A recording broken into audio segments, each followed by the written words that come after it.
Alright, NRI live series में आपका स्वागत है। आज मैं आपसे कुछ बड़ी इंटरेस्टिंग बातें करने वाला हूँ।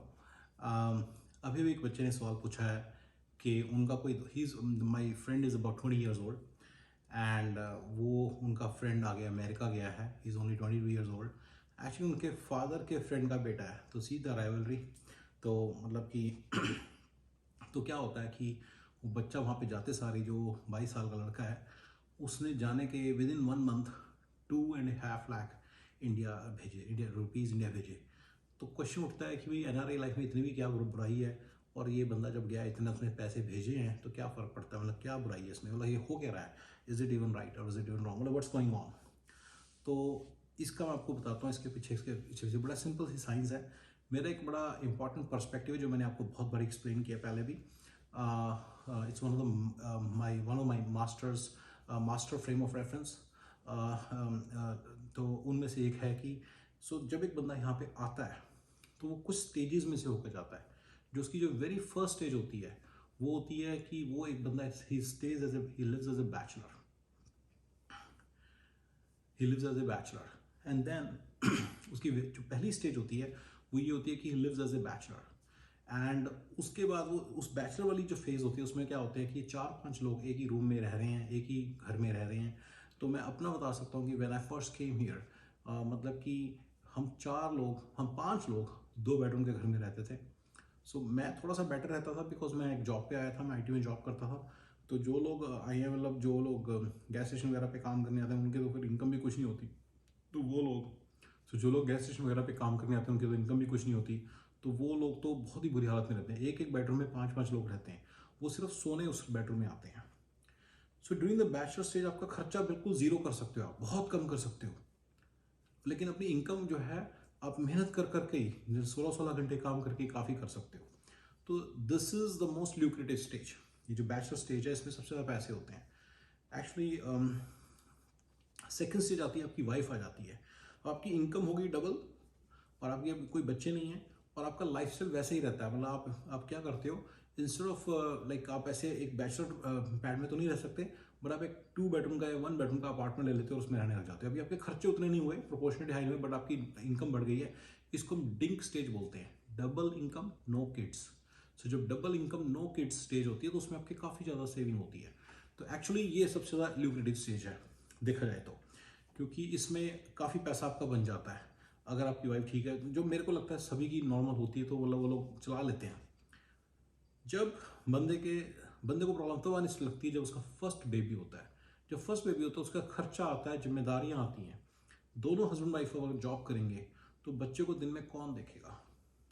Do you know the cost of day care here? Around $1500। ये मैं नॉर्मल जगह बता रहा हूँ, बे एरिया या मैनहट्टन में ज़्यादा है। और अगर आप मेरी सारी बातों को जानते हैं, अगर आप मेरे सारे वीडियोस देखते हैं, तो आपको पता होगा कि मैं बे एरिया और मैनहट्टन को बिल्कुल अलग मानता हूँ। उनकी इकॉनमी अलग है, उनका सारा सिस्टम अलग है, लेकिन बाकी सभी जगहों पे बहुत हाई कॉस्ट है, प्रोपोर्शनेटली बहुत हाई है। जैसे मान लीजिए कोई जगह जितनी महंगी उस हिसाब से और ज़्यादा महंगी है। अगर कोई जगह सस्ती है तो मैं भी वहाँ पे 1200-1300 होगा, बट इतना ही सस्ता होता है कि $600 में काम चल जाए। इतना कहीं सस्ता नहीं है, 1000, 1200, 1300। तो ये कॉस्ट है of looking after the baby. फिर उसके बाद ये तो सिर्फ डे केयर की कॉस्ट है, उसके बाद उसके डायपर्स, ये वो सारा खर्चा स्टार्ट हो जाता है। That's when the things start to get a little less rosy. जब दूसरा बच्चा हो जाता है तब और भी ज़्यादा प्रॉब्लम हो जाती है। और फिर एक इंपॉर्टेंट चीज़ होती है, एक इंपॉर्टेंट स्टेज आती है जब बंदा अपना घर बाय कर लेता है, जो उसको बाय करना पड़ता है। मैनी पीपल से कि नहीं मैं घर नहीं बाय करूँगा यार, मैं अपने खर्चे नहीं बढ़ाऊंगा, लेकिन वो बढ़ाना पड़ता है, वो करना पड़ता है, खर्चा बढ़ाना पड़ता है, और वो घर बाय करने पड़ते हैं। ये ऐसे नहीं कह सकते कि मैं नहीं रहूँगा। जैसे अब इंडिया में भी रहते हैं लोग, ठीक है ना, तो इंडिया में लोग अपने घरों में मतलब अच्छी इज्जत से रहते हैं। तो अगर उनके 2 बच्चे हैं तो क्या वो ऐसे किराए के घर में रहना मतलब अच्छा नहीं माना जाता, राइट? क्या किराए के घर में रह जा रहे हो, इतनी उम्र हो गई है, 30-35 साल के हो गए, अभी भी किराए के घर में रह जा रहे हो, तो वो अच्छा नहीं माना जाता। सेम यहाँ पे भी ऐसी है। तो बेसिकली जो प्रॉपरली सेटल्ड लाइफ होती है ना, जिसमें उसके 2 बच्चे हैं, उसका घर है, सब कुछ है, उसमें उसको कुछ भी पैसा नहीं बचता है। तो कई लोग उसमें भी एक क्वेश्चन पूछते हैं कि 240,000, मान लीजिए एक हस्बैंड की सैलरी एट 120,000, वाइफ की सैलरी एट 125,000 तो 240 हो गई। तो इसमें भी कुछ नहीं बचता। तो उसमें पहला तो देखो 240K में से out of the gross salary of 240K approximately 20-30%, 30% of tax में लगा लो। 240 के बाद tax brackets are very high, about 50% तक टैक्स ब्रैकेट जाती है, वो मैं बाद में कभी बताऊंगा। लेकिन बड़े बड़े तौर पे आपने मेरे और भी वीडियोस में भी देखा होगा कि 240 में से आपको जो नेट इनकम आती है वो अप्रॉक्सीमेटली 170 160 के करीब आएगी, विच इज़ अराउंड 10, ठीक है। अब 16,000 अप्रॉक्सीमेटली ये हो गई अबाउट $14,000, $14,000 अ मंथ। नाउ इस $14,000 आपको लग रहा है तो बहुत बड़ी रकम है यार, ये तो बहुत बड़ी रकम है, लेकिन इसमें एक बड़ी खास बात है।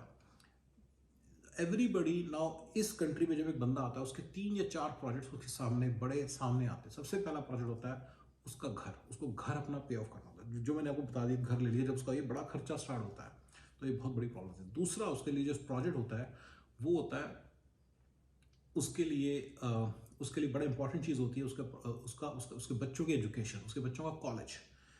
मैं आपको एक छोटा सा ऑब्जेक्टिव क्वेश्चन पूछता हूँ, आपके हिसाब से यहाँ पे बैचलर ऑफ आर्ट्स करने की कितनी कॉस्ट है? कभी आपने कभी किसी दोस्त से पूछा कि कितने पैसे लगते हैं बैचलर ऑफ आर्ट्स करने के?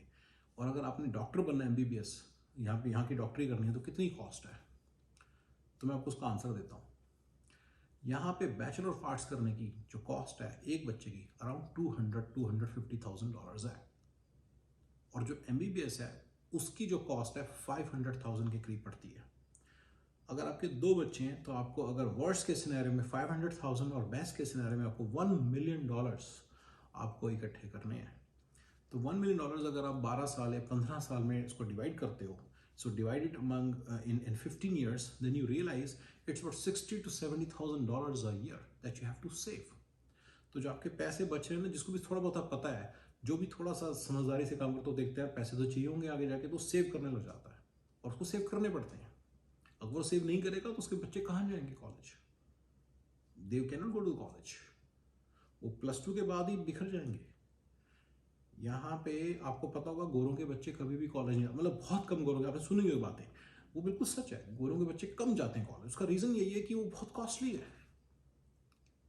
वो टेक्नीशियन का काम कर लेंगे, पूल क्लीनर का काम कर लेंगे, वो कारपेट क्लीनर का काम कर लेंगे, वो कोई भी और काम कर लेंगे, बट वो कई बार कॉलेज नहीं जाते। अगर आप देखेंगे ऑनलाइन आपको स्टैट्स मिल जाएंगे कि अमेरिकन बहुत कम कॉलेज आते हैं, उसके आपको दिख जाएंगे स्टैट्स। उसका रीज़न यही है कि इट्स वेरी एक्सपेंसिव, कौन जाएगा कॉलेज? तो इंडियंस बीइंग एजुकेटेड क्लास वो अपने बच्चों को कॉलेज में भेजते हैं, और जब वो कॉलेज भेजते हैं तो बहुत पैसा लगता है, तो उसको सेव करते हैं। जब बच्चे कॉलेज में चले जाते हैं, बंदा ऑलरेडी अबाउट 50 ईयर्स का हो जाता है, 50-55 ईयर्स का, तो उसको रिटायरमेंट के लिए सेव करना पड़ता है पैसा। तो इसलिए जो भी उसको पैसा, अब आपको मैं कुछ यहाँ पे एक ऑब्जेक्टिव क्वेश्चन पूछता हूँ कि रिटायरमेंट की कॉस्ट क्या है इस कंट्री में? रिटायरमेंट की कॉस्ट क्या है आपके हिसाब से? तो मैं आपको बताता हूँ, देयर इज अ, जब बिल्कुल डिबिलिटेटिंग स्टेट हो जाती है, विच इज अराउंड 75+, राइट, 75, 70, 73, 75 के आसपास, person cannot walk properly, he cannot conduct business, he cannot use the microwave, he cannot use the gas, he doesn't know how to, you know what I mean, like it's not a very healthy situation that a person has to use all these things. उस वक्त जो इस country में जो cost है ना, वो बहुत हाई है, अराउंड $5,000 अ मंथ है, वो भी एक नॉर्मल से असिस्टेड डे केयर की, असिस्टेड लिविंग की। तो इसको असिस्टेड लिविंग बोलते हैं। आप किसी भी गूगल मारिए, आपको असिस्टेड लिविंग देखिए, कितना कोई सस्ता सा मिल जाए तो 3-4 हज़ार 5,000 में मिलते हैं। 3,000 वाला बहुत ही बेकार होगा, तो 4-5 हज़ार में आपको नॉर्मल सा मिलता है असिस्टेड लिविंग। तो ये 75 के बाद इतना खर्चा स्टार्ट हो जाता है, तो उसके लिए उसको सेव करना पड़ता है। और सिमिलरली जब वो रिटायर हो जाएगा, उसके बाद जो उसको पैसे खर्चने हैं, वो सारे पैसे उसको इकट्ठे करने हैं। सो यहाँ पे जो देसी है वो ये 3 या 4 प्रोजेक्ट्स, पहले घर, फिर बच्चों की एजुकेशन, और फिर तीसरा अपनी रिटायरमेंट, उसके लिए पैसे उसको इकट्ठे करने पड़ते हैं, और वो जो सारे पैसे हैं वो उसके लिए यूज़ होते हैं। तो इसमें छोटी छोटी सी 2-3 कॉरोलरीज हैं। अच्छा, तो मैं पहले क्वेश्चन आंसर दोबारा देता हूँ। क्वेश्चन ये था कि बैचलर वो कैसे पैसे कमा रहा है इतने? तो देखिए, जो बैचलर होता है उसका खर्चा कुछ नहीं होता। इस कंट्री में $20-25, $10-15 की जॉब करना, गैस स्टेशन पे काम करके कोई बहुत बड़ी बात नहीं है। वो लोग 15-15, 16-16 घंटे काम करते हैं, $15 पर आवर, $10-12 के हिसाब से मिले, $12 के हिसाब से मिले, तो $200 एक दिन के हो गए, और 30 दिन काम कर लेते हैं। Is only 22 years old, right? तो वो काम कर लेते हैं, एंड वो पैसा सारा बच गया, ऑलमोस्ट $6,000-7,000 हो गए, और ये पैसा बच गया। यही पैसा अगर वो यही पैसा यहाँ पे रखता है, और उसको मतलब अगर वो पैसा यहाँ रखता है, और उसको ये पैसा इंडिया में जाके तो बहुत बड़ा रकम है, लेकिन वो पैसा यहाँ रखता है और वो ये उसके बाद वो यहाँ पे सेटल होने लग जाता है, तो ट्रस्ट मी, $20,000-30,000 की इनकम भी कुछ नहीं होगी। बहुत खर्चा, एज आई टोल्ड यू, जैसे सारे खर्चे होते बहुत खर्चा है, तो इसमें में कुछ बचता वगैरह नहीं है। तो ये थोड़ी सी ये एक इम्पॉर्टेंट बात थी। मैंने आपको 2 बातों के बारे में बताया। मैंने अपने फ्रेंड के क्वेश्चन का आंसर दिया, और दूसरा मैंने आपको एक मास्टर फ्रेम ऑफ रेफरेंस बताया। ये मास्टर फ्रेम ऑफ रेफरेंस भी याद रखिएगा कि किन स्टेजेस में बंदे की लाइफ चलती है यहाँ पे, एंड ये मैं बार बार इसको रेफर करूँगा आपके साथ आपके अपने डिस्कशन में। And please feel free to at that time you need to really be aware of this thing, and feel free to ask me any questions you guys have. I'll be very happy to answer those questions. Thank you.